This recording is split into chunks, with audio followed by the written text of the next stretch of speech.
Y ya estamos aquí, bienvenidos a otro episodio más de Hablando de Liderazgo con Albert, a todos los que nos están sintonizando. Hoy es otro episodio de esos que yo le digo, yo creo que todos son iguales. O sea, todos son episodios que son memorables, todos son episodios que son importantes y un episodio con el cual no te puedes perder.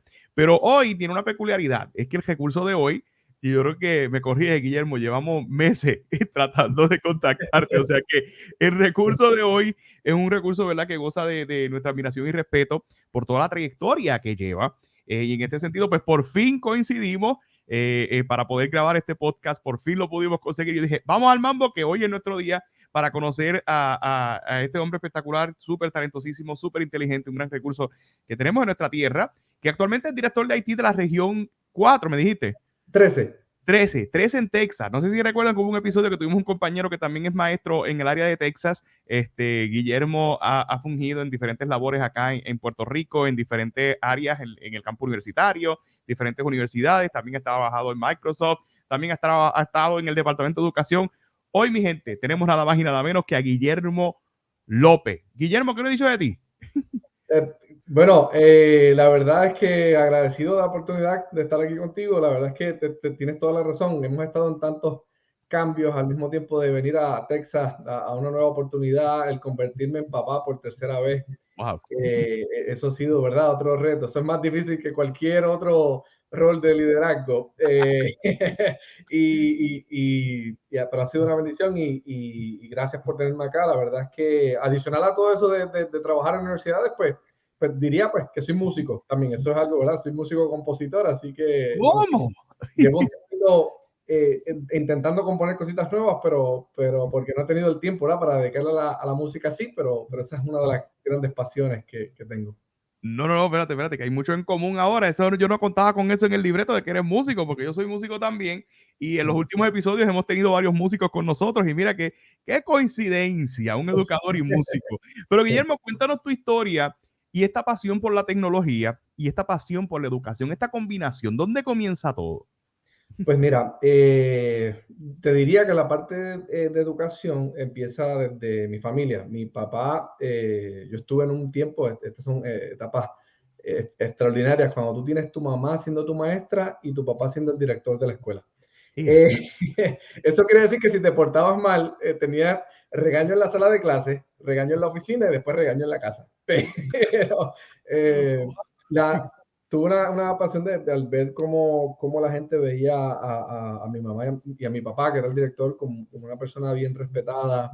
Mi papá siempre ha sido, ¿verdad?, un gran ejemplo de un ser humano trabajador que se esforzó demasiado por lograr todo lo que tiene, ¿verdad? Viniendo de una familia de bajos recursos. Mi papá nació, ¿verdad?, a los 50, y el ver que él trabajó para poder pagarse sus estudios, para hacer todo lo, ¿verdad?, para hacer todo eso, pues es una gran inspiración. Y siempre he creído que si tus papás pasaron por ciertas situaciones que lucharon para darte el mejor, ¿verdad?, la mejor calidad de vida que ellos pudieron, pues uno tiene que esforzarse 3 veces más para uno, en cierta manera, hasta agradecerle ese trabajo. Y cuando veo esa función de ellos de enseñar y veía que se sentía tan bien poder ayudar a otros compañeros, cuando, por ejemplo, mi mamá estaba enseñando matemáticas y al mi papá también haber sido maestro de matemáticas, tener facilidad en entender los conceptos y ayudar hasta amistades en la sala de clases, pues empecé a sentir eso de, ¿verdad?, como ese placer de me gusta poder ayudar a otros a entender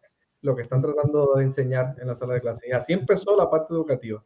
La parte tecnológica, pues uno de mis hermanos se ha dedicado a la tecnología, y siempre me ha gustado ese tema, ¿verdad?, de cómo cada vez tratamos de hacer que las computadoras piensen o similar, o que hagan cosas similares a lo que hacen los seres humanos. Y eso tiene una relación directa con el aprender, con lo que son procesos cognitivos, y cómo nosotros podemos, utilizando matemáticas y procesos psicológicos, ¿verdad?, poder lograr que un ente que no es un ser humano haga funciones similares. Es algo que me apasiona, y estoy en esa ruta de seguir aprendiendo para ver cómo seguimos atando esas dos áreas, esa tecnología y procesos educativos. No, espectacular. Esa experiencia académica, donde cuando, ¿verdad?, hay unos momentos trascendentales, y este es un tema que siempre toco en este espacio, y es que cuando salimos de escuela superior tenemos que tomar la decisión de qué vamos a estudiar. y a qué nos vamos a dedicar en una profesión mucho más adelante. Cuando tomaste esa decisión, ¿por qué área te fuiste, por qué rama te fuiste y a qué universidad fuiste en aquel instante? Pues mira, al principio yo te diría, yo entré a la universidad un año, me habían adelantado un año de grado, ¿verdad? Y entré a la universidad bastante, ¿verdad? A los 17 años. Empecé a estudiar química, pero la verdad es que a veces uno crece, ¿verdad? Y no lo digo de una forma negativa, pero a veces uno empieza a estudiar algo pensando en qué socialmente es lo que esperan de uno, si uno es bueno en matemáticas, si uno es bueno en ciertas áreas. Pues me decían, tú debes ser doctor en medicina, deberías estudiar eso. Y empecé a intentar esa área. La verdad es que si supieras que también estaba en un momento en mi vida de decidir si quería en realidad irme por esa área, si quería ser músico profesional, Wow. y me enfoqué un poquito más en la música en ese momento. Empecé a tocar en muchos sitios y seguía tocando y en ocasiones pues eso afecta, la verdad, eso afecta el proceso académico cuando tú te enfocas demasiado en la música. Y también no tenía esa pasión por estudiar química específicamente. Otra cosa es que en ese momento, eso es algo que yo hablo con muchos trabajadores, consejeros profesionales en las escuelas, tenemos que buscar la manera de enseñarle a los estudiantes qué pueden hacer con todo ese conocimiento o esos talentos que van desarrollando. No porque uno sea bueno en matemáticas, tienes que ser contable o tienes que ser, ¿verdad? No sé si hay muchas personas de las generaciones que estudiamos en la escuela intermedia y superior de los 90 a principios de los 2000 que nos decían mucho como que esas profesiones de medicina, contabilidad, derecho, que como que esas eran las cosas más grandes que uno veía. Cuando en realidad empecé a estudiar, hice ese cambio, esa transición en la UPR, empecé a hacer la transición para matemáticas, pero por decisiones familiares también, decidí entonces moverme a la Universidad Interamericana. Ah, qué bien. Yo terminé mi bachillerato en la Universidad Interamericana mientras también estaba trabajando y seguía también haciendo un poco de música. Y empecé, incluso en la universidad, yo decía, contra, yo sigo siendo bueno explicándole a otros compañeros clases de cálculo, cálculo 1, cálculo 2. Y pues, me sentía bien con eso. Decía, yo creo que esto en realidad esto es lo que a mí me gusta, enseñar conceptos que son complejos, algo que personas lo entiendan de manera más fácil.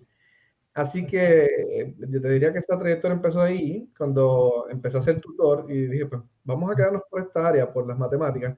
Pero créeme, me hubiese gustado desde más temprano en mi vida que hubiesen personas que me dijeran qué otras áreas del saber uno pudiese trabajar si uno se enfocaba en matemáticas. Por ejemplo, ciencias Wow. actuariales, programación, o en realidad qué área de ingeniería era más enfocada en estos tipos de conceptos. Pero si algo yo te puedo decir que es parte de mi personalidad es que nunca siento que es suficiente lo que he aprendido. Y me motiva siempre a estudiar más y más. Y creo que te puedo decir que el día de hoy siento que hay cosas que quisiera seguir estudiando. Así que estudié matemáticas, estudié educación, pensando que quería ser maestro. Luego hice la maestría en la misma área. Recuerdo que en ese momento tuve la dicha de conocer a un compañero que venía de Cuba y me ayudó a enamorarme un poco más de las matemáticas porque era Ajá. un cerebro. Su nombre es Winter Valero López. López Valero, perdón. Eh, y, y me enamoré un poquito más de matemáticas más puras, más complejas para retarme en esas áreas. Luego, siendo maestro, fui enfocándome, empezando más un poco en qué quería hacer y en experiencias de trabajo que tuve, me di cuenta que me gustaba el desarrollo de proyectos que permitieran que los estudiantes eh, vieran en realidad para qué es que están aprendiendo los conceptos que están aprendiendo. Yo creo que parte de lo que en las matemáticas sucede es que en ocasiones lo aprendemos de manera muy procedimental, no sabemos para qué estamos aprendiendo conceptos, no buscamos de qué manera motivamos al estudiante a aprender el concepto y mi interés era decirles cómo en realidad esto podía ser pertinente para ellos y sabía que eso requería más conocimiento de mi parte. Así que estoy tratando, haciendo más certificaciones en ese tipo de áreas, como aprendizaje basado en proyectos desde hace muchos años atrás. Eh, y tratando, ¿verdad?, de enseñar conceptos de manera que ellos vieran cómo se aplica las matemáticas a la música, cómo se aplica a conceptos cada vez más complejos. Y hoy en día es más fácil porque hoy tenemos las redes sociales, hoy Ajá. tenemos plataformas como Netflix, como Amazon, entre otras, que es más, pudiese ser más fácil explicarles por qué es tan importante uno aprender matemáticas, no desde el punto de vista procedimental numérico, sino de que te estoy enseñando a pensar, a solucionar problemas. Y esas estructuras matemáticas te enseñan, te dan una estructura para enfrentar la vida no solamente con números, porque eso no es lo único para lo que te enseña esto. Así que trabajando en ese tipo ¿verdad? Llegó un momento en que salgo del departamento de educación y me voy a trabajar como un coach de matemática y desarrollando proyectos académicos. Encontré Entonces, sí empezaste como maestro en el departamento. Sí, Me sí, corrige. sí. Ah, Estuve aproximadamente como 4 años de maestro en el departamento de educación. ¿qué escuela fue esa? Si se puede saber, un saludito a la escuela. Estuve en la Rubén Rodríguez un poco En tiempo. Naranjito. En Naranjito, yo soy de Naranjito. ¿Qué va a hacer? Mira, no, yo quiero mucho, hay mucha gente linda que quiero ahí en esa escuela, en Naranjito. Yo trabajo muy cerca y casi siempre me invitan a dar conferencias ahí a la Rubén Rodríguez. Así que un saludito a la gente linda de la Rubén. Sí. Inclusive hay un maestro de música que tengo entendido que trabajó contigo, estaba de ayudante cuando Kenny, estuviste en el. Kenny Sí, Bermúdez. no, excelente, excelente, excelente. Y la experiencia fue, bueno, estamos hablando, y hace como 2 semanas que fui a la escuela y él me enseñó el estudio. Yo quedé encantado con No, esa escuela. Kenny es un maestro a otro nivel. Él, en realidad, tú notas que ama el proceso de enseñar y él y yo hacemos proyectos en ocasiones juntos cuando era maestro, por Qué el hecho bien. de dejarle saber, mira, todas estas cosas puedes hacerlos con la música, las matemáticas, pero rápido me moví a la Francisco Morales, que también es en También en Naranjito. Naranjito, sí, gente linda también.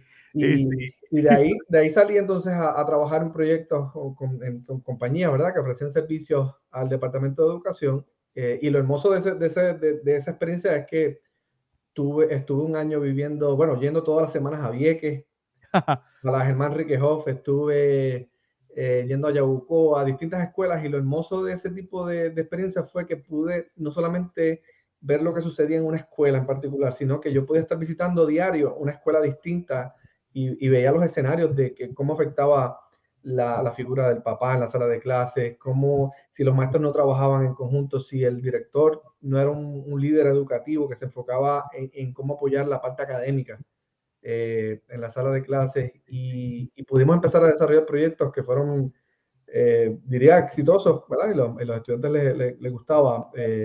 Por y, ejemplo, cortito, en Vieques hicimos un proyecto que fue creando generadores eólicos wow. con productos reciclados. Y había una persona, ¿verdad?, en Vieques que tenía experiencia de hacer eso y él fue el que nos ayudó, ¿verdad? Yo de eso no conozco demasiado, pero sí presentamos la estructura de aprendizaje basado en proyectos para desarrollar eso y fue un proyecto espectacular. Y esa experiencia fue justo después de ser maestro. Me Sí, corrí. Ok, después de ser maestro. Entonces, luego de ser maestro, tuviste como esta experiencia que le llamamos los coaches. ¿Cómo llegas, y me corrí, cómo llegas a Microsoft? pues mira, luego de estar como coach y empezar a tener experiencia desarrollando propuestas ¿verdad?, enfocadas en proyectos educativos y de investigación, yo tengo que decir siempre, siempre lo menciono, una de las figuras que me ayudó a mí a crecer de manera profesional, como ser humano, como estudiante, es la doctora Sonia Dávila. La doctora Sonia Dávila, quien fue, creo que en los 80, vicepresidente de la UPR, Mira qué bien. cuando todavía no eran recintos, ella estuvo ahí liderando, era profesora en la Universidad Ana Geméndez, y ella algo vio en mí cuando estaba dándome clases que me dijo, quiero que te vengas a trabajar conmigo. Y yo siento que la doctora Dávila es ese tipo de líder que me vio una manera en este servidor de decir, yo quiero que este sea el que continúe ciertas, ¿verdad?, cosas que yo estoy haciendo. Que yo diría me adoptó, yo le digo a ella que es como mi mamá. Y me empezó a guiar por el conocer más personas, el presentar distintos proyectos, no solamente educativos, sino de investigación. Me permitió estar trabajando con personas que tienen muchos años más de experiencia que yo y que uno aprende.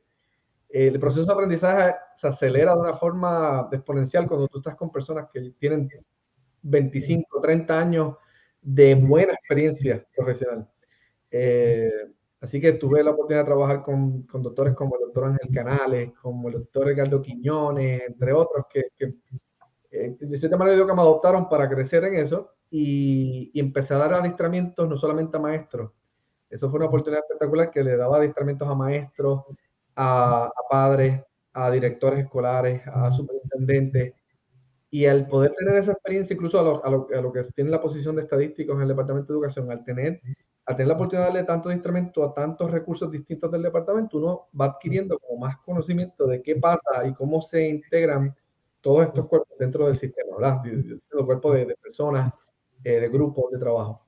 Y un día tuve la oportunidad de hablar con quien era la subsecretaria de Asuntos Académicos del Departamento de Educación, la doctora Isamar González, y ella me dijo, mira, necesito un asesor que me apoye en el proceso de empezar a estructurar lo que es la revisión curricular y ciertos proyectos que se iban a hacer.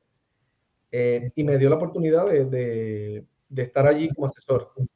Estando allí como asesor, tuve la oportunidad de hablar mucho de tecnología y tuve la oportunidad de estar en reuniones donde personas de Microsoft me escucharon hablar de cómo se integra la educación con tecnología y ellos decidieron decirme, mira, necesitamos que haya alguien acá que tenga esa habilidad de hablar de educación, pero que sepa de cómo funciona la tecnología en realidad, más allá de cómo integrar tecnología en la sala de clases, cómo en realidad funcionan desde digamos, desde un proceso algorítmico hasta la integración de la sala de clases de la tecnología, cómo adoptar tecnología.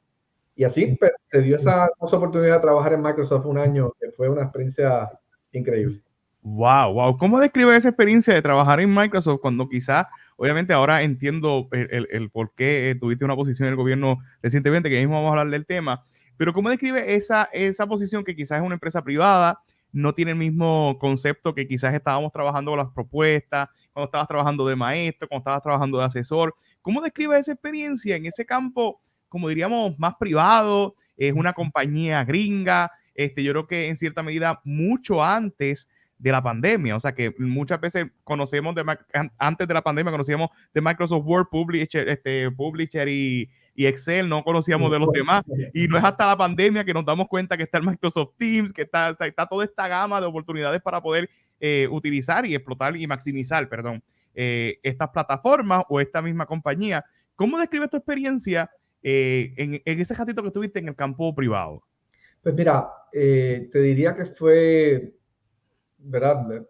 De más está decir que es demasiado aprendizaje, pues es cambiar tu mentalidad a no solamente pensar en un aspecto académico, sino de tú estás vendiendo un producto, ¿verdad? De Microsoft.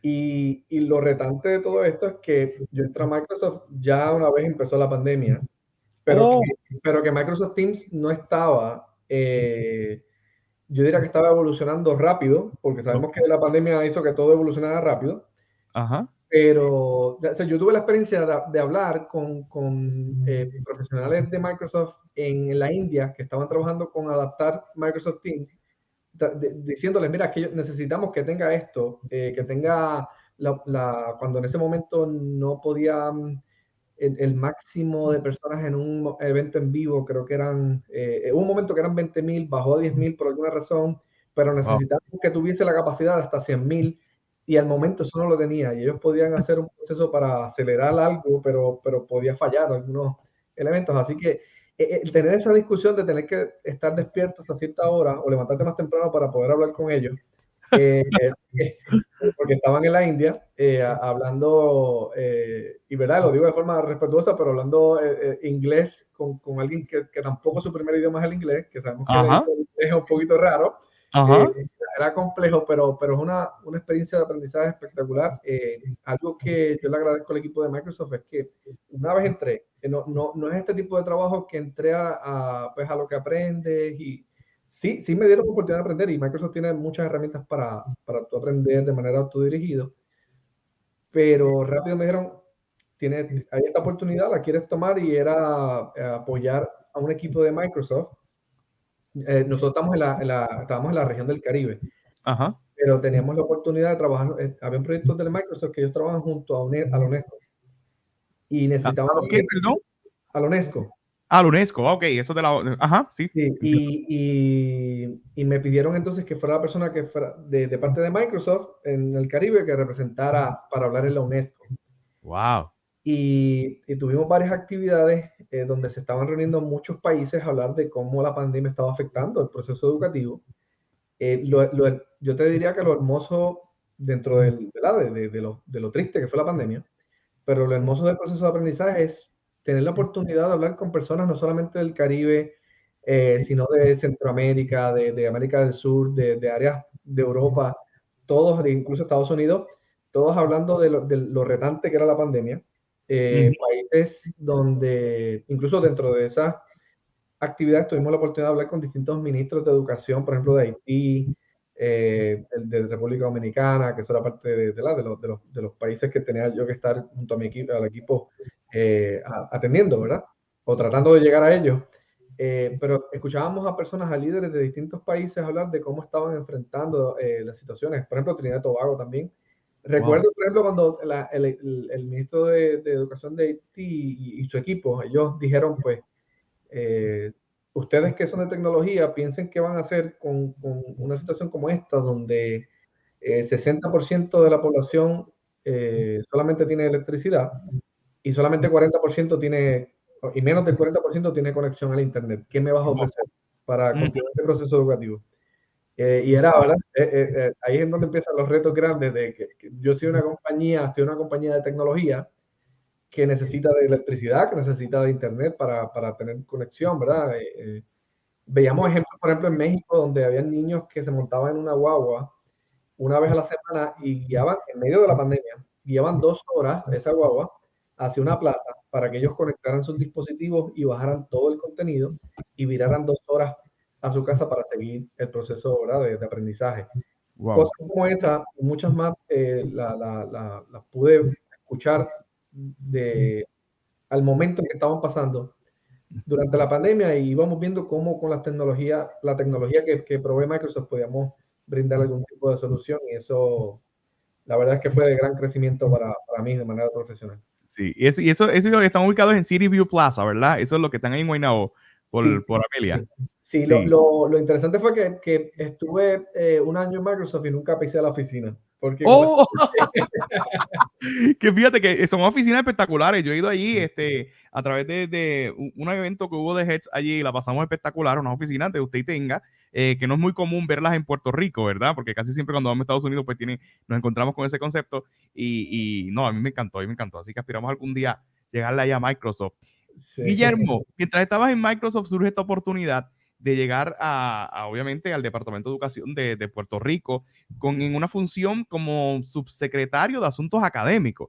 correcto. En un momento estuviste como asesor y en ese también fugiste como maestro, fugiste como coach, ahora surge esta oportunidad que prácticamente, me corrige, un puesto de confianza del mayor puesto del secretario de Educación, donde entras a este campo donde vas a administrar y trabajar con profesores, con facilitadores, con directores, que ya no es lo mismo de antes cuando estábamos en la escuela simplemente con ese grupo de estudiantes, ahora tienes esa carga de prácticamente todo el sistema educativo del país, todo el desarrollo profesional de los excelentes maestros que tenemos en nuestro sistema, Correcto. los directores, you name it, esa carga.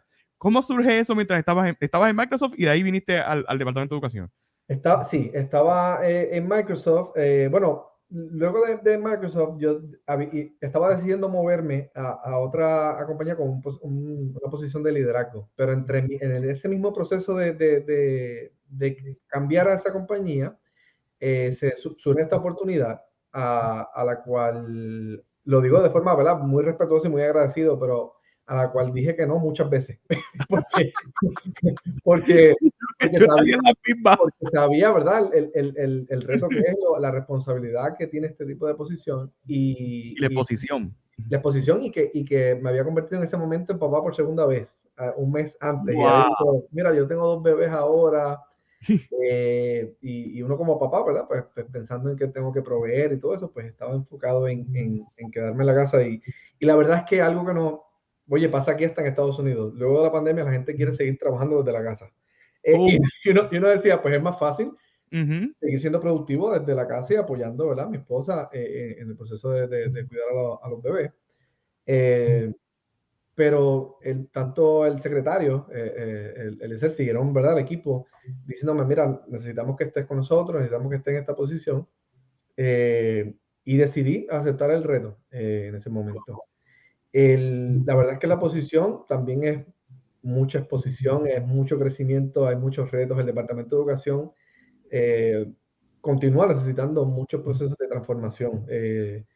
Pero estoy muy contento de saber y eso lo digo aquí, que esto va a estar en público, que lo pueden hablar hasta con el secretario, que hicimos un trabajo en equipo para comenzar a hacer esa transformación, donde apoyé y lideré el proceso de redactar el plan de los fondos ESEL 3, que es el plan estatal que requirió el Departamento de Educación Federal, que con eso es que daban los 2.3 billones de dólares al Departamento de Educación.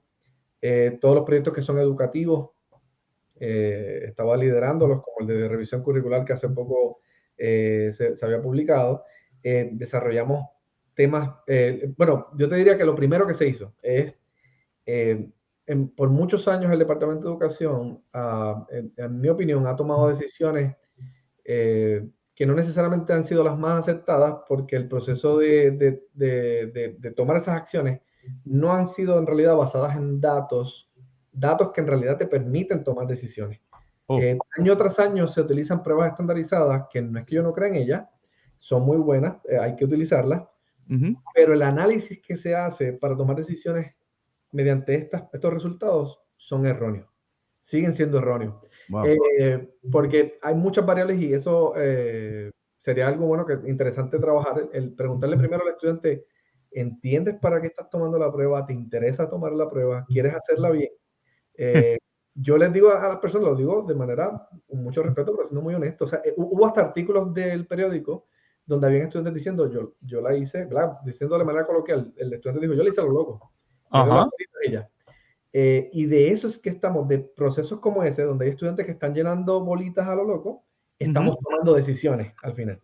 Si tan importante es la creación de un instrumento de assessment, que esté bien, que esté estandarizado y todo, bien importante es que la persona que lo está llenando y completando lo haga con conciencia de que quiere demostrar el conocimiento que tiene, para luego entonces uno tomar decisiones sobre esos resultados.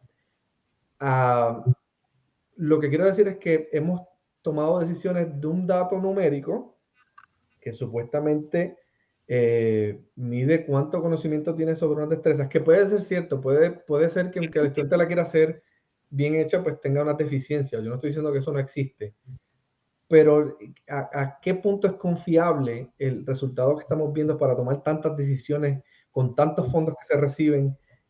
Pues seguimos viendo año tras año, y yo le digo, lo que siempre yo le decía a los compañeros es, cuéntame si hemos salido del problema. La verdad es que no, todavía seguimos el mismo, pero es porque no se están tomando decisiones correctas. Incluso hace poco están discutiendo los resultados de las pruebas meta, Ujú. y en una conversación yo trato, ¿verdad? Una vez uno sale de una posición, uno se aleja, pero siempre la gente habla con uno y dice, mira, pues llegaron los resultados, y yo le decía, pues me imagino que el proceso sigue siendo el mismo, el de análisis.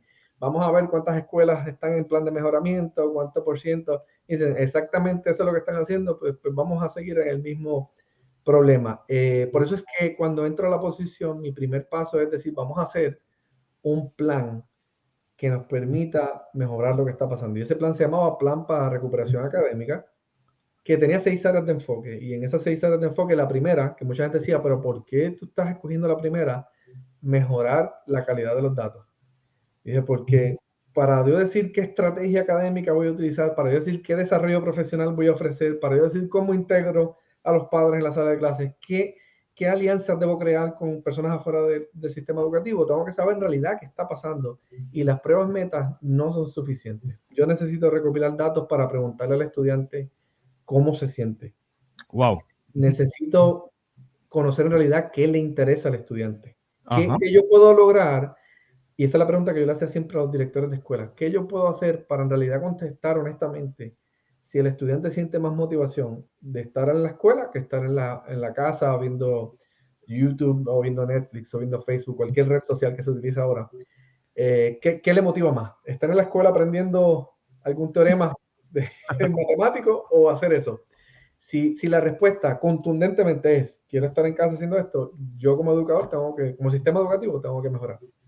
Wow, wow. Pero es muy interesante esto y cómo lo trae, porque muchas veces vemos el sistema, ¿verdad? Desde una red social, los que estuvimos un tiempo en el Departamento de Educación, pero ver quizás esa, es la palabra, esa madurez investigativa y académica que ustedes asumen para eso, pues muchas veces como lamentablemente siempre le ponemos el sello al Departamento de Educación, que es una agencia politizada, que no estamos lejos de la realidad, pero entonces no vemos, ¿verdad? Quizás esos recursos que están haciendo lo mejor por el sentido de mejorar la educación de nuestra tierra y de nuestro país. Pero remontándolo, algo que me interesa mucho de tu trayectoria, Guillermo, es que como líder no estás satisfecho con las posiciones y yo estoy seguro que en cierto tiempo Dios te bendiga.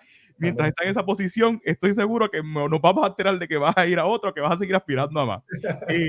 Porque de verdad que cosas de nuestra admiración. Específicamente, ya me contaste que en Microsoft pues estabas trabajando desde la casa, pero en el Departamento de Educación es es una agencia bastante dinámica. Hay muchas cosas pasando a la vez. Hay Sí, muchas cosas, de momento tú llegas con un plan, pero de momento surgen otras cosas y lo que tenía planificado para ese día, pues se te atrasa porque surgió esto. O de momento tienes que visitar una escuela o tienes que representar al secretario, me corrige si eso es así. De sí. momento te tienes que montar en un avión porque y no contabas con montarte en el avión, tú que eres padre de familia con dos bebés. ¿Cómo era la dinámica cuando estabas en mucha gente que le dice el monstruo, cuando estabas en esa agencia del Departamento de Educación en una posición como esa? Pues mira, yo te diría que incluso tengo que decirlo, algo que a mí me ayudó a entender también el Departamento de Educación y la posición antes, aparte de haber sido asesor, es gozar de la amistad de gente como quien fue también subsecretario de Asuntos Académicos, el doctor Harry Valentín, Uh -huh. quien fue subsecretario del 2012 al 2016. Y uno, ¿verdad? Cuando uno toma consejos, ¿verdad? De personas que uno sabe que también han sido exitosas y que han trabajado muy fuerte en ese tipo de posiciones. Y ya yo sabía más o menos cómo venía, ¿verdad? El asunto. Y sabía que algo que le había ayudado a él un poco en esa posición es que tenía una buena relación con el secretario de Educación en ese momento, con Rafael Ah, Román. ok. Y algo que yo decidí hacer desde el principio, y recuerdo que desde las primeras veces, te puedo decir hasta el momento, teníamos una reunión en Fortaleza con el gobernador y teníamos dos reuniones corridas con el gobernador, pero estaba la hora de almuerzo entre medio. Y decidí decirle a Eliezer, ¿quieres, ¿verdad? Vamos a almorzar algo? Y decidimos caminar desde la Fortaleza hasta el mesón que está allí en el Viejo San Juan. Ajá, exacto, al frente de Y la le Plaza de dije, Armas. sí, y fuimos a almorzar juntos y desde ahí empezamos a hablar. No nos conocíamos, ¿verdad? Personalmente y empezamos a hablar un poco más allí. Y yo le hablé bien, ¿verdad? Bien honesto y él también fue bien honesto conmigo y dijimos, yo quiero convertirme en realidad, más allá de tu compañero, yo quiero convertirme en tu amigo. Oh, Y wow. yo quiero que trabajemos esto, que esta aventura que estamos viviendo la hagamos teniendo completa confianza, que sepas que yo no te voy a fallar, que yo tengo claro la posición que yo tengo y que mi trabajo es mejorar la educación de este país y apoyarte en lo que tú necesites. Y así mismo él también lo hizo conmigo y algo que yo puedo decir es que el secretario, Eliezer Ramos, Eliezer confiaba en mí a otro nivel, a nivel que si había una actividad que él no podía estar, él siempre decía, quiero que tú vayas allí y me representes. Qué bien. Mañana no voy a poder estar ahí, pues quiero que vayas allá. Mientras, como tú muy bien dices, yo decía, hoy tengo que escribir este plan de fondos Excel para hacer esto, pero tenía que detenerlo porque tenía que representarlo, pero en realidad me gocé todos esos procesos. Recuerdo que en ocasiones, al inicio, los primeros meses, de momento salió el secretario Miguel Cardona, vino a Puerto Rico y tuvimos la oportunidad de Sí. hablar con él. Ajá. Yo hablé de la idea de crear los perfiles del estudiante, de esos datos, de unir todos esos datos. Y él era el mismo Miguel Cardona le mencionaba al gobernador y a todo el mundo que le gustaba esa idea que yo tenía. Y él nos llamó para que fuéramos, no recuerdo si fue octubre, eso fue del año pasado, que entonces fuéramos nosotros en un viaje de momento. Montate el secretario y el que era director de la Oficina de Asuntos Federales. Vayan allá y van a estar un día, hablan con él, se reúnen con mucha gente y al otro día miran para atrás. Wow. Y así mismo fue.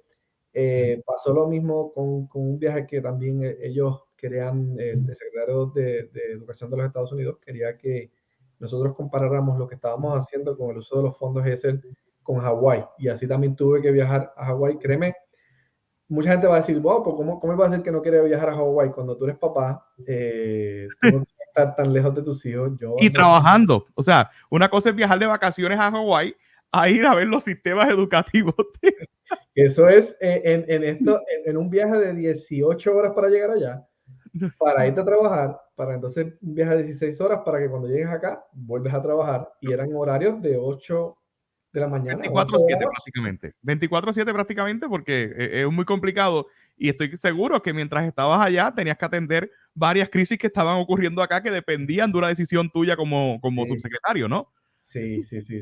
Incluso en ese viaje de Hawái pasaron muchos cambios en el sistema que fueron complejos, y había que tratar de mantener la calma, no solamente, ¿verdad?, de la área académica, sino como equipo de trabajo. Así que es Interesante el complejo. problema. En ese aspecto y en esa línea, yo estoy casi seguro, y me corriges, que nunca dejaste la sala de clase, Guillermo, me corriges. Yo creo que en todas Bueno, las posiciones seguiste dando clase en la universidad. Bueno, mientras estuve de subsecretario, mientras estuve en Microsoft, en todas esas otras posiciones siempre estuve dando clases en universidades, en Ana Geméndez. Tuve la gran oportunidad de que incluso yo hice una segunda maestría en bioestadística, en ciencias médicas, Dios mío. y mientras estuve haciendo eso también la oportunidad de la escuela de enfermería, de anestesia. Ellos me daban la oportunidad de dar unos cursos introductorios a los que iban a estudiar anestesia allá. Wow. Personas espectaculares, que yo les decía hasta bromeando, tengo que tratarlos a ustedes espectacular porque puede que ustedes me pongan a dormir en una ocasión, y tengo que ayudarlos a que entiendan, ¿verdad?, cómo se utilizan estas funciones logarítmicas para en sus cambios, ¿verdad?, en los gases que ellos tienen que aprender y todo. Pero tuve la oportunidad de trabajar en distintas universidades, y lo bueno de aprender estadísticas es que tú puedes dar clases en cualquier escuela, en la de educación, en la de ciencia, en la de economía. ¿Verdad? Tienes que siempre tratar de aprender un poco más del contexto. Así que eso me permitió seguir dando clases. Sin embargo, cuando estuve como subsecretario, aunque quise continuar dando clases, ahí tuve que detenerlo porque el trabajo ahí era imposible Sí, poder hacer. Pero sí lo extrañé un montón, y lo que hice fue que una vez salí de la posición, pues llamaste a todo el mundo aquí. I'm back. así que Sí vimos que obviamente según lo que proyectas es una experiencia en cierta medida retante para un hombre tan joven, padre de familia, el tener que asumir, ¿verdad?, los retos de una posición, de estar en el Departamento de Educación. No obstante, te surge esta oportunidad quizás de gran envergadura o similar y sales de Puerto Rico y te vas a la diáspora. ¿Cómo nos cuentas esa experiencia y cómo tomaste la decisión cuando ya prácticamente en el departamento pues ya estabas prácticamente asentado, ya estabas corriendo varias cosas, ya había una relación con el licenciado Ramos? ¿Cómo surge esta última posición? Pues mira, la verdad es que muy bien como dices, yo tengo que ser bien honesto, aunque yo siempre estoy pensando en la mejor forma de hacer educación en Puerto Rico, pues también uno tiene esta parte de uno es papá. Ujú. Y uno piensa mucho en el futuro de los hijos, como mencioné. Si mis papás se esforzaron mucho porque yo tuviera la educación que tengo y todo, pues yo tengo que hacer el doble para ayudar a mis hijos, porque pues ya yo tengo todo este andamiaje que me ayudó mis papás, mi papá y mi mamá para tener, pues yo tengo que ayudar a mis hijos en eso. Y el pensar no solamente en la oportunidad de trabajo, que es una oportunidad de trabajo espectacular, también es el hecho de darle una oportunidad a mis hijos de vivir ¿verdad?, en tener un estado, una calidad de vida que en estos momentos, ¿verdad?, lo digo con mucho respeto, pues es mejor que en Ujú. Puerto Rico. La infraestructura en las escuelas, el sistema de salud, que incluso pues, tuvimos una bebé hace poco, y viví la diferencia de esos dos primeros Wow. partos, y el tercero es una diferencia abismal. Y ese tipo de cosas pues son las que me hicieron pensar el que mis hijos puedan tener. eh, Puede sonar tonto, ¿verdad?, o simplista, pero uno creció, por ejemplo, yo crecí viendo a Michael Jordan, ¿verdad?, viendo la NBA. Y cuando estaba en los 90 viendo eso, yo jamás pensé, voy a ir a ver un juego de Michael Jordan. Cuando Ujú. luego uno va creciendo, pues uno va a la NBA y uno va a un juego y dice, qué experiencia tan espectacular. El tú puedes ayudar a tus hijos a tener experiencias así, Ujú. ¿verdad?, antes, y que vean que esto es posible, que pueden estudiar otras carreras, porque algo que también yo siempre le exhorto a las universidades en Puerto Rico es que sigan ampliando las oportunidades Las de ofertas carreras académicas. distintas, ¿verdad? Esas oportunidades académicas que gracias a la tecnología nosotros podemos trabajar a distancia. Ujú. Y algo que está pasando, por ejemplo, aquí en Austin, Texas, es que muchas de las compañías de tecnología de California se están moviendo acá. Acá está Tesla, Facebook, Google, you name it. No, inclusive ahí en Austin, yo estuve en Austin hace como 2 años atrás, hay creo que están los headquarters o hay un edificio de Indeed. Los Sí, de, los de hay Indeed dos. están por ahí. No, hay mucho para hacer en Austin. No sabía que estaba en Austin. Oh, Sí, aquí está Samsung, te digo, el edificio de Tesla es de 1,5 millas de largo y creo que van a hacer proyectos de SpaceX allí, SpaceX.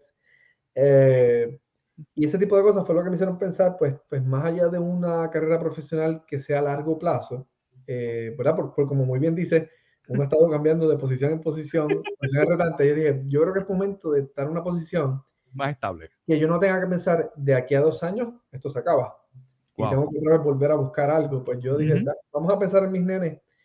Y se dio esta, ¿verdad? Yo soy creyente y creo que Dios créeme que lo dialogué con Dios muchas veces para ver si esta era la mejor decisión y sé que me contestó bien claro que esta era la mejor decisión y decidimos venir para acá, cosa que no es fácil, moverse de un país a otro, ¿verdad? De Puerto Rico, un territorio a Estados Unidos, el proceso de mudanza con niños, el adaptarse, aunque uno aprende el inglés y uno ¿verdad? Siempre lo he podido hablar bien, el que sea ahora mismo el idioma que tengo que utilizar continuamente. Y el tecnicismo, que a veces dominamos el inglés en un aspecto social, where are you from, y por ahí fluimos, pero cuando ya hay un tecnicismo y tenemos que dar un informe ahí, hasta Dios habla inglés.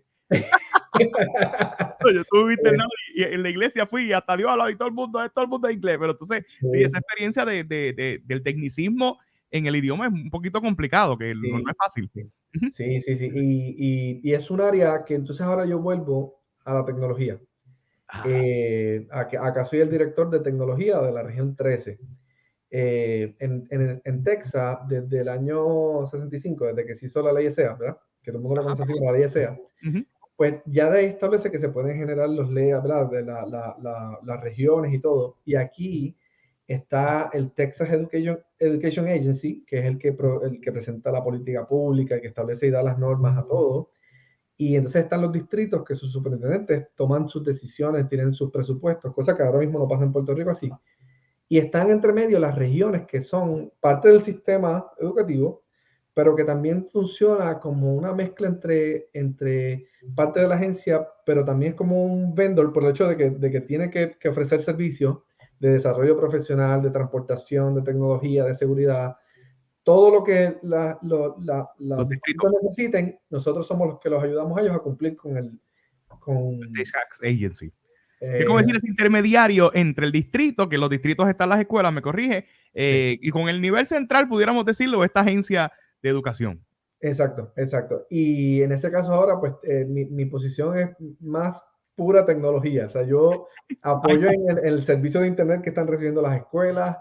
En Puerto Rico le llaman el sistema de información estudiantil, pues acá también tenemos algo similar, pero sí, soy el que dirige en esa región la plataforma que se utiliza para recopilar todos esos datos. Pero también por la facilidad mía ¿verdad? De conocer de aspectos académicos, pues el director de la región me permite apoyarlo en otros proyectos que no solamente tengan que ver puramente con tecnología. Pero mi interés es continuar con esa estructura que tiene en Puerto Rico, pues traerla acá desde el punto de vista de cómo seguir integrando, por ejemplo, Tesla, Samsung, Facebook, todo eso a la escuela. ¿Cómo podemos hacer internados? ¿Cómo desarrollar más PTEC? Que son esas escuelas que van desde noveno hasta grado 14, que tú sales con un grado asociado, pero ya directo a irte al trabajo. Buscar la manera parte de lo que a mí me apasiona es la educación enfocada en competencias ajá. y elevándolo un poquito más allá de decir solamente en competencias, es poder ayudar al estudiante a que tenga su trabajo una vez salga de la Oh, escuela. espectacular. Y si podemos pues, tener ese tipo de sistema que va 2 años adicionales, pero sales a un trabajo enfocado en tecnología, bueno, no tiene que ser necesariamente en tecnología, pero esa es el área que me estoy dedicando más, eso es algo que lo veo como un propósito, más allá de algo que me apasiona, es un propósito, el poder ayudar a los estudiantes a que entiendan desde muy temprano, puedes trabajar en este sitio, el sistema está para apoyarte a que tú trabajes en esos sitios y ¿verdad? Darte las experiencias para que tengas las competencias necesarias para tener ese trabajo. No, en ese sentido no te quiero comprometer, ¿verdad? Con lo que vamos a decir ahora, pero los grandes líderes y los buenos líderes tienen muy buenas ideas, y estamos hablando con un buen líder, que eres tú, que tienen buenas ideas. ¿Cómo pudieras diferenciar? Y verdad, no quiero deshonrar a nuestro querido Eliezer, que Eliezer me invita a las actividades a dar speeches, después no me invita. En ese sentido, ¿cómo ese desarrollo de ideas, cuando las vas a implementar, pudieras diferenciar un sistema y el otro? El cómo ahora desde esas posiciones gerenciales, a veces hay unos procesos burocráticos donde quizás la idea se tarde en convertirse en una realidad. ¿Cómo describes esa experiencia cuando de momento ves una idea quizás que sometiste acá en Puerto Rico, era buenísima, tenías el apoyo, pero te encontraste unos contratiempos por X o Y razón y no pudimos lograr ese proyecto? Y ahora que estás aquí en Texas y de momento en una semana, ¿verdad? Estoy exagerando, diste una idea y surgió. ¿Cómo pudieras diferenciar entre esos sistemas o quizás unos estilos de liderazgo o algunos estilos burocráticos o gerenciales en ambos sistemas? Pues mira, yo te diría, y lo digo, créeme, estoy siendo bien transparente, no por también no molestar a Eliezer, sino en realidad Eliezer fue un líder que me permitió crear, una vez yo le presentaba evidencia, él sabe que él mismo me decía, pues no tienes que presentarme tanta evidencia para decirte que vas a hacer el proyecto, que le puedes, ¿verdad? Me daba luz verde. Pero yo siempre buscaba la manera de decirle, esto no es porque yo creo que es bueno. Mira cómo se implementó en este país, mira cómo lo hicieron. Nosotros incluso cuando fuimos a Hawái vimos cosas que yo le estaba presentando a él, que una escuela que estaba en las posiciones más abajo en toda la nación, ahora está en las primeras 20. ¿Y fue por qué? Porque le preguntaron al estudiante qué le interesaba. Le preguntaron cómo se sentía. Y eso lo ataron a crear programas académicos que si el estudiante decía que le gustaba la ingeniería, pues entonces lo dirigían por esa escuela ocupacional hacia esa área. Lo que sí te puedo decir que era un reto es que, y esto es algo que aprendí incluso hasta después de haberme ido del Departamento de Educación, y tuve una oportunidad de sentarme acá. Yo creo que la diferencia acá también es que tienes más exposición a reunirte con líderes grandes. Por ejemplo, hace poco me reuní con un líder de Microsoft, Jason Morales, que tiene una posición muy alta enfocada en inteligencia artificial y en datos. Tuve la oportunidad de sentarme con él a almorzar y le dije algunas frustraciones de lo complejo que es crear una cultura de datos. Una cultura de datos y trabajar con todo eso que es gobernanza de datos, en realidad no en papel, no es decir, tenemos una política pública de gobernanza de datos, en realidad es decir, nosotros utilizamos datos para tomar decisiones. Y en esa discusión salió una frase que hasta la anoté y la tengo en una libreta que yo anoto frases que me gustan, que es: tener la respuesta correcta no siempre es la solución. Tú puedes tener la respuesta correcta a una situación, pero para poder eso convertirlo en una solución requiere de un esfuerzo mucho mayor y de más personas, de líderes, de más personas para que te apoyen a desarrollar eso. Wow. Y es complejo cuando o no se tiene el dominio o la voluntad de decir vamos a movernos o transformarnos. El cambio siempre genera incertidumbre, incomodidad, pero en realidad yo te diría que en Puerto Rico todavía no hay cultura de datos, pero tienen una herramienta espectacular que se generó, que hasta el secretario de Educación de los Estados Unidos la menciona, que aquí en Texas yo soy parte de un comité también de datos a nivel de estado que están tratando de hacer algo que ya nosotros hicimos en Puerto Rico. Mira eso, aprende Texas, aprende. Pero ellos están en la búsqueda de que necesitamos eso porque queremos generar la cultura de datos, todo el mundo en conjunto, y acá se generó en Puerto Rico una herramienta para que tengan la cultura, pero no la tienen. No sé si me explico, ¿verdad? Es como, te di toda la herramienta, pero no la estás usando con la intención de esa cultura de datos, y acá estamos diciendo, tengo la intención de hacerlo, pero todavía no tengo la herramienta. Sí, no, y el tema es que es una cultura, no es una, y cuando es una cultura tienes que cambiar muchos aspectos, muchos sentidos, o sea, una cultura conlleva tiempo, conlleva una asimilación, conlleva una adaptación, y lamentablemente, ¿verdad? Que en Puerto Rico, si el sistema está en cierta medida, ¿verdad? Y me voy a poner un poquito académico, politizado, pues muchas veces se atrasa, porque entonces es algo que hemos adelantado, que lo más seguro en otras administraciones han tratado de adelantar con buenas intenciones, llegamos nosotros o llegan los otros, entonces lo cambian todo y no hay un seguimiento con relación a eso. Sí. Pero me encanta esto de la cultura de datos, cómo lo pudiéramos implementar en otro campo. Es decir, obviamente estamos hablando del Departamento de Educación, pero si yo estoy en la academia, yo estoy en la universidad y estoy parte de la gerencia de la universidad, eso también se da si yo estoy en la iglesia. ¿Cómo pudiéramos generar o cuáles son los beneficios de establecer una cultura de datos, que entiendo que lo has mencionado, porque una vez tenemos los datos, me facilita la toma de decisiones. Pero ¿cómo creo una cultura de datos en la organización donde estoy ubicado? Sí, sí, mira, algo yo le digo a la gente, y yo sé que la gente puede decir, sí, eso es obvio, lo han vivido, pero no ven el potencial de lograr eso. ¿Por qué las redes sociales nos mantienen ¿verdad?, tan apegados a ellas? ¿Por Ajá. qué una vez empezamos a ver una serie y de momento nos salimos de terminar esa serie y Netflix nos sigue enseñando series que queremos ver? Ujú. Entre otras cosas, es porque esos sistemas son bien estructurados en datos para, dependiendo de tu conducta, voy recopilando una información y voy tratando de describirte a ti por la conducta que tienes, y entonces te sigo ofreciendo algo que a ti te interesa, que es pertinente para ti. Ajá. Por ejemplo, una iglesia, yo poder conocer qué es lo que en realidad le interesa a los jóvenes para ir a la iglesia. Por ejemplo, si se hace algún tipo de instrumento donde se le dice qué es la parte que más te gusta del culto.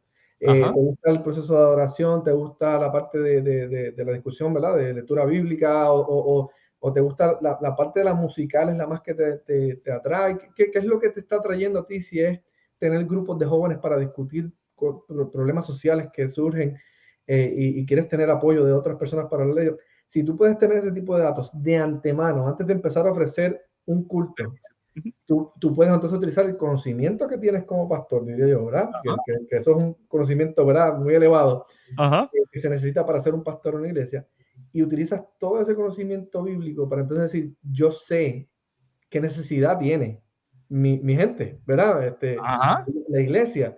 Y entonces, al yo saber cuál es la necesidad, yo puedo ir directamente. Esta palabra de Dios es la que los va a ayudar a ellos en Es encaminarse. muy similar a un estudio de necesidades. Entonces ahí tienes ¿Verdad? ese dato. O Pero sea, quizás la, está mucho la viento sobre lo mojado. pues, claro, y lo distinto hoy en día es que un estudio de necesidades a veces se hace, por ejemplo, si estamos hablando de un sistema académico en la universidad, pues tú lo haces en ciertos momentos al final de un curso, pero porque antes se hacía en papel, y el papel tú tienes que después llevarlo a una hoja de Excel para entonces después analizarlo, para ver quién hace todo eso y quién interpreta los Y cuando resultados. ya lo interpretas, pasó de moda. Cuando lo interpretas, ya el estudiante se graduó. ya está, ya está en el trabajo. Sí, Y algo que la tecnología nos ayuda es que tú puedes hacer estos procesos más automatizados. Si tú añades, por eso digo la parte que me interesa, de ayudar a una computadora a pensar parecido a un ser humano, porque piensan, uh-huh. no necesariamente como un ser humano, pero piensan, pues cómo lo ayudas a pensar o ayudarte a ti a facilitarte este proceso de análisis para que ya hayan unos, se generen subgrupos que te digan, este grupito de aquí tiene estos intereses, este de acá, y tú puedes ir recopilando continuamente datos que te permitan, por ejemplo, imaginemos que tú tienes en la universidad, vas a dar una clase. Tú sabes que en la universidad, cuando tú das una clase, el primer día tú no sabes quiénes son ellos, tienes que empezar a Uh-huh. establecer conversaciones, pero si tú tuvieses un sistema que va recopilando datos desde que ellos entran, desde antes de entrar, que el sistema educativo te permite decir, este estudiante ha presentado un buen aprovechamiento en las ciencias, o este estudiante ha presentado interés por el área de las bellas artes, este estudiante le gusta el deporte, y que tú tengas un sistema que desde que tú entras, tú dices, 20% de mi sala de clase le gusta la música, 20% de estos le gusta leer sobre... vamos a ver, hasta Marvel, le gusta la historia de Marvel. Y yo voy a enseñar estadísticas. Pues yo no voy a enseñar estadísticas hablando de la NBA, cuando aquí nadie me ha dicho que le gusta la NBA. Pero si empiezo a hablar de, oye, ¿ustedes han visto cuánto dinero ha hecho las películas de Marvel comparado con DC? Y ahí empiezan los que les gusta eso, a hablar del tema. Por darte ejemplo, vamos a hablar de estadísticas. Tienes ese camino ya recorrido, ¿no? Y te Wow. permite hacerle el proceso educativo más pertinente, le permite, incluso cuando estás hablando de programas graduados, que hay ahora mismo el nombre se me fue, pero es el padre de la andragogía, que uno de los que dice el padre de la andragogía, que mencionaba que parte de lo que tú vas, cuando tú estudias a un nivel graduado, es por un interés en particular. A veces la gente lo hace porque quiere un mejor sueldo, pero el que va a la universidad porque dice, es que quiero aprender en realidad algo más. Pues Uh-huh. ese tipo de persona que ya viene con esa motivación es más autodirigido, pero si tú puedes conocer de él cuál es ese interés y eso que él quiere aprender, y tú puedes presentarle ese contexto para que los proyectos que va a desarrollar sean enfocados en eso que quiere aprender, tendríamos una oferta académica mucho más enriquecedora, mucho más atractiva y tendremos más Y personas. atacaríamos la retención.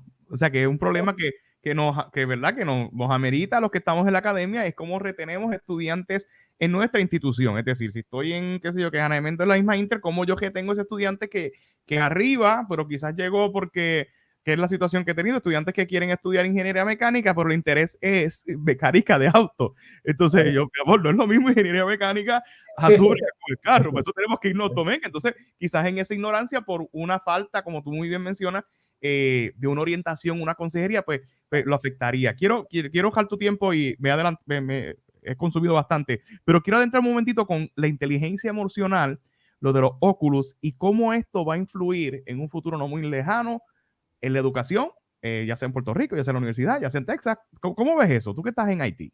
Pues mira, yo te diría que lo complejo de todo esto es el que la tecnología, y incluso después de la pandemia, todavía nosotros estamos viendo o empezando a ver efectos de lo que esto provoca.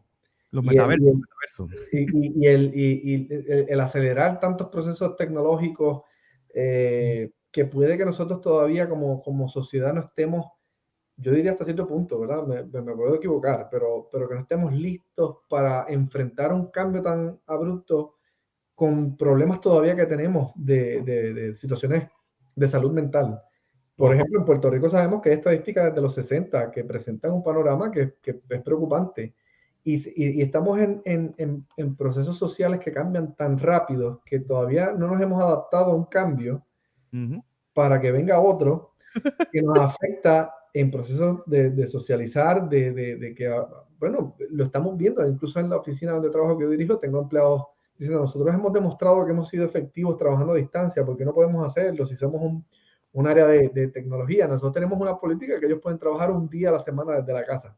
Sí, Pero eso se tiene ve que mucho, ser en el gobierno federal se ve mucho eso. Ajá. y lo hacemos, pero es una necesidad a veces de la gente de quiero estar a distancia, pueden ser muy productivos, pero ¿cómo eso afecta en solucionar problemas al instante? ¿Cómo afecta en cuando se quiere trabajar en equipo?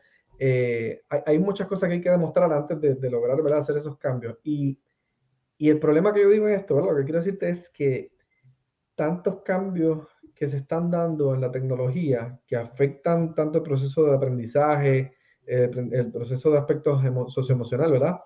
Están siendo tan rápidos que yo diría que debemos estar mucho más atentos que antes a esas áreas, más que al mismo hecho de aprender la tecnología, sino es incluso a, a, a, al mismo tiempo que está creciendo estos cambios, ¿verdad? Se están dando estos cambios, tú estás viendo que hay áreas del saber que están surgiendo, como lo que es la ética en los datos, la ética en este proceso de tecnológico, hasta qué punto estamos afectando a un ser humano en su salud mental por querer avanzar en la tecnología tan rápido y hacer todo esto, ¿verdad? Y no hemos acabado de entender la realidad que estamos viviendo y nos queremos meter en un metaverso.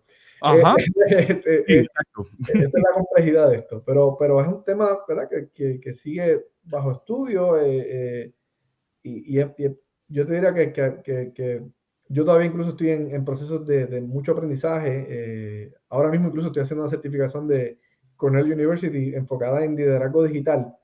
Y se Wow. habla mucho sobre esto, sobre los esquemas mentales que nos vamos haciendo y cómo eso afecta la forma en que percibimos los problemas y cómo los solucionamos. Y cómo la tecnología va a afectar esto, pues es complejo, pero es un área del saber fascinante.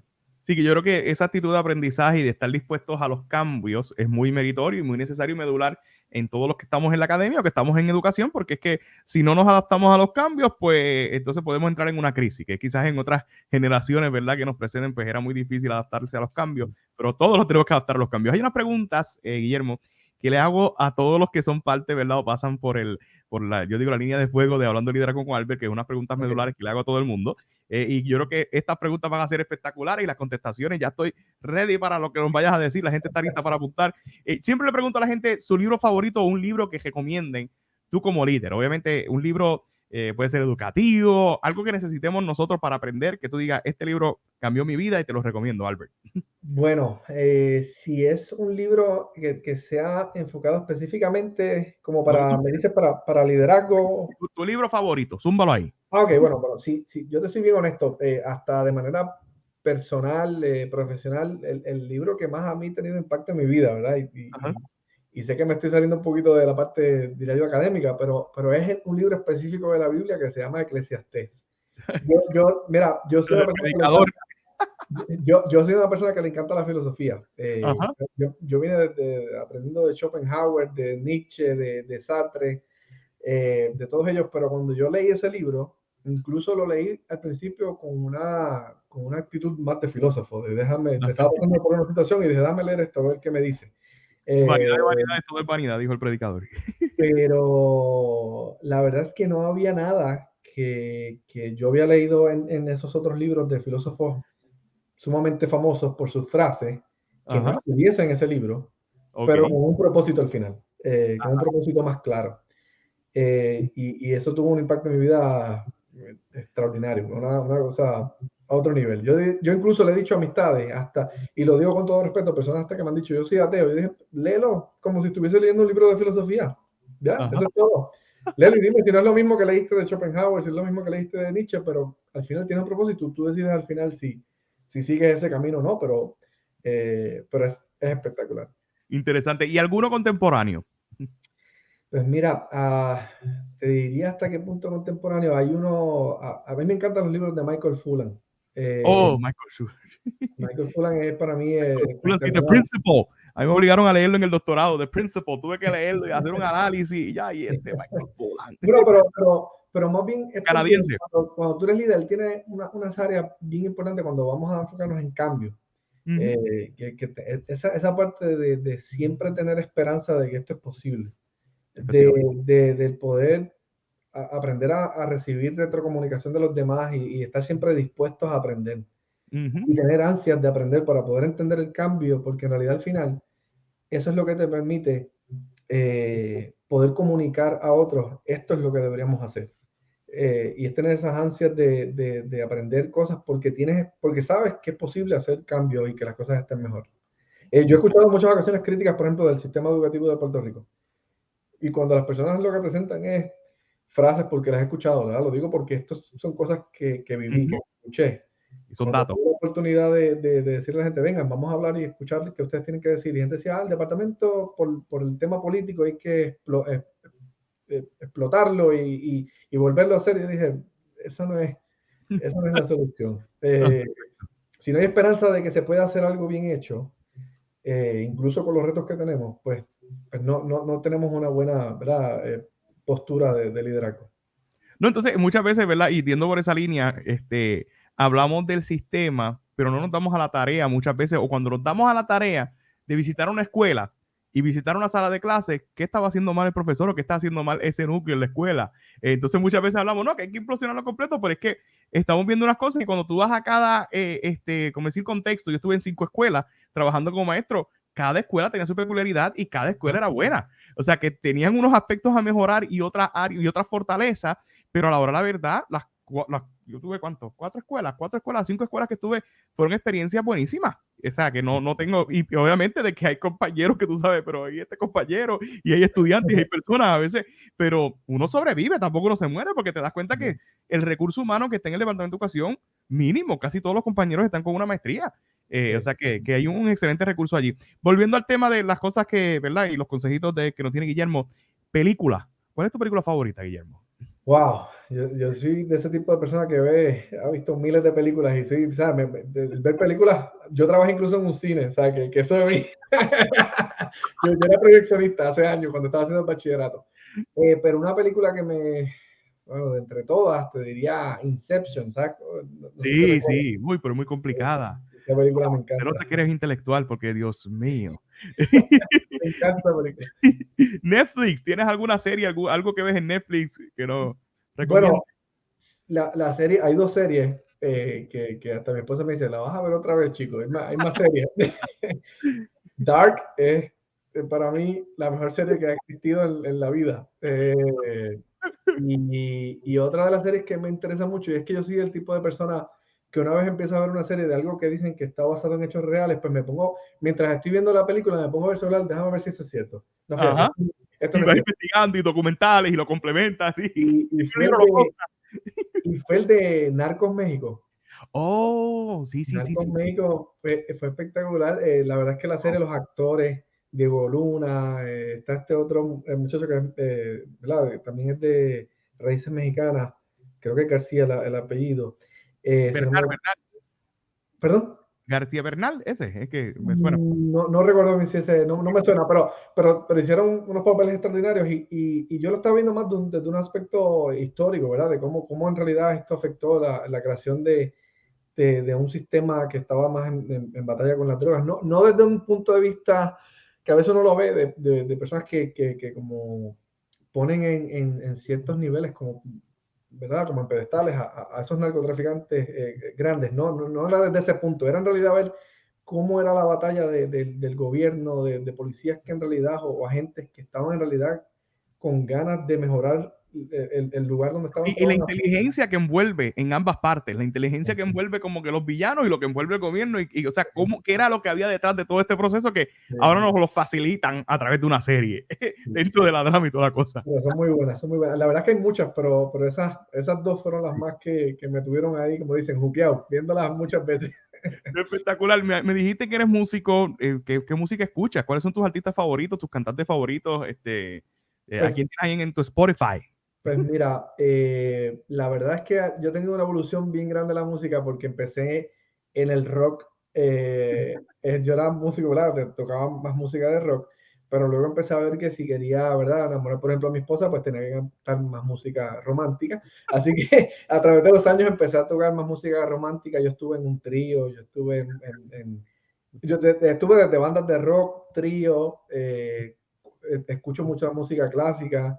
Hay un compositor venezolano que se llamaba Antonio Lauro, Wow. que hace guitarra vals, pero espectaculares, y a eso es lo que me dedico ahora, a tocar ese tipo de música, porque es música que es bien compleja, pero que tú te la disfrutas. Yo digo que tú te disfrutas todo el esfuerzo que has hecho como músico para poder lograr tocar eso. Pues me encierro en el corte y estoy tocando eso y es una bendición. Eso es un don que yo sé que Dios me dio que lo disfruto y desde muy pequeño. Qué bien. Esta es una de las cosas que yo diría que he aprendido de la disciplina. Desde bien pequeño yo tocaba guitarra 2 horas o más al día Wow. y eso genera algo en tus manos que después Una tú digitación y todo entiendes, el tema. tú no Mira, entiendes cómo después se mueven esos dedos que tú dices, pues, esto es es para natural. tantos años. No, pero hermoso por demás en ese sentido. Y me imagino que cuando visitaba las escuelas libres de música o alguna escuela que tenía un conjunto de guitarras, te lo gozabas todo. Sí, sí, sí, ¿no? Y el poder, parte de lo que desarrollamos fue planes para que los estudiantes tengan instrumentos nuevos en todas las escuelas.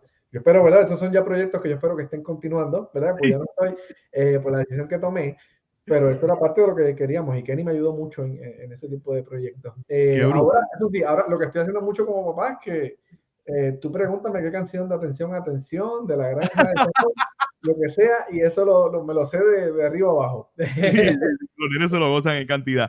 Podcast, ¿estás en la industria de los podcasts? ¿Escuchas algún podcast? ¿Tienes tiempo para escuchar podcast? ¿Cómo es eso? ¿Verdad? Pero Pues, aprovecho para preguntar. no es que tenga más tiempo de eso, pero cuando aprovecho a hacerlo, una de las personas que escucho mucho es Jordan B. Peterson. Oh, Jordan B. Me encanta escuchar a ese hombre hablar.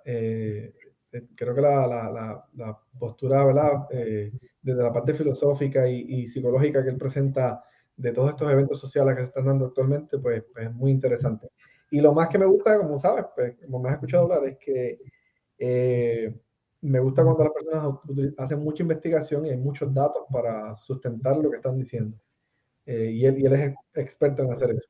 Wow, pues ya lo sabemos, ya lo tenemos ahí en la lista para escucharlo. Sí mencionaste que eres creyente. Obviamente los creyentes nos congregamos, vamos a alguna iglesia, pero también tenemos unos predicadores que escuchamos de vez en cuando. ¿Tienes algún predicador favorito o un predicador que siempre escucha?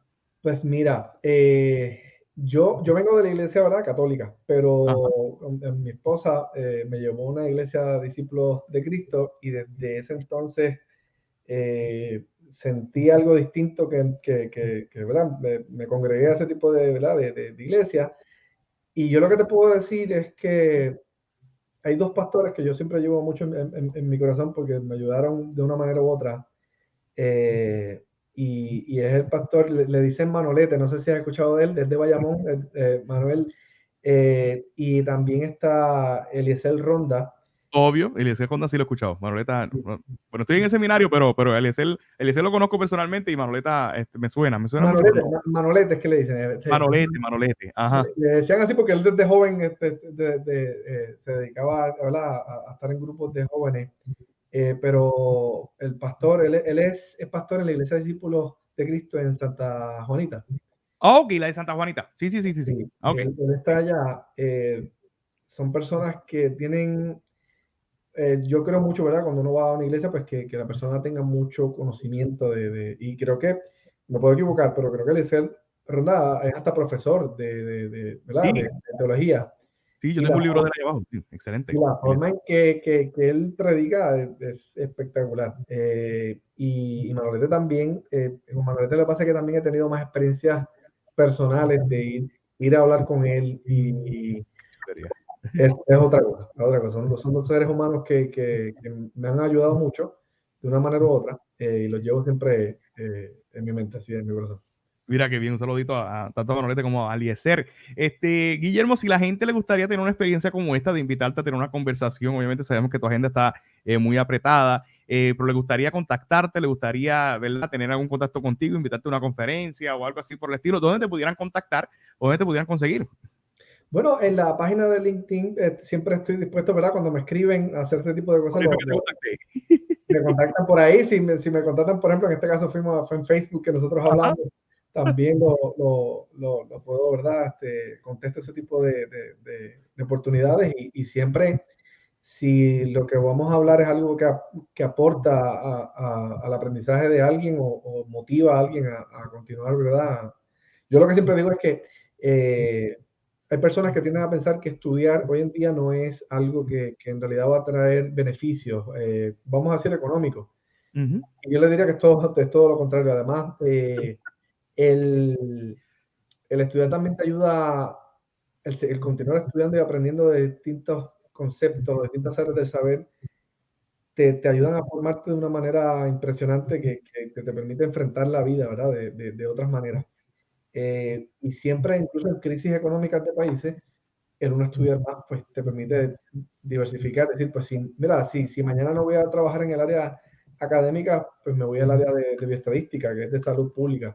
Y si no, pues me voy a esta otra, o sea, que es un consejo que siempre le doy a los estudiantes, que hoy en día por la tecnología, el saber está ahí en tantas plataformas, YouTube, Udemy, Coursera, hay tantas You name plataformas it. que tú puedes aprender solo. Y esa es parte de lo que incluso siendo educador, que creo que la enseñanza presencial es importante, pero le menciono, la tecnología está para que tú puedas aprender en cualquier momento, en cualquier lugar. Así que sigan adelante en esa área y pongan esos sueños con un plan y que tengan esa disciplina para poder, ¿verdad?, lograr lo que tienen en sus metas. No, memorable por demás. Bueno, ya saben, mi gente, Guillermo López, lo buscan en LinkedIn y por ahí lo pudiéramos contactar. Guillermo, nuevamente agradecemos tu tiempo, agradecemos tu conocimiento, tu espacio, ¿verdad? Te auguramos mucho éxito en todos los proyectos que emprendas, ¿verdad? Y muchas bendiciones para esas criaturas hermosas que lo vemos por Facebook y esos son todos súper chulos, son todos súper chulos. Así que Muchas Dios te los gracias, muchas bendiga gracias. y que crezcan en salud. A todos los que estuvieron con nosotros, gracias por quedarse con nosotros en este episodio de Hablando de Liderazgo con Albert. Así que pendiente para el próximo episodio, que seguro tenemos a alguien espectacular, otros recursos así como Guillermo. Así que buenas noches y bendiciones. Nos veremos. Muchas gracias.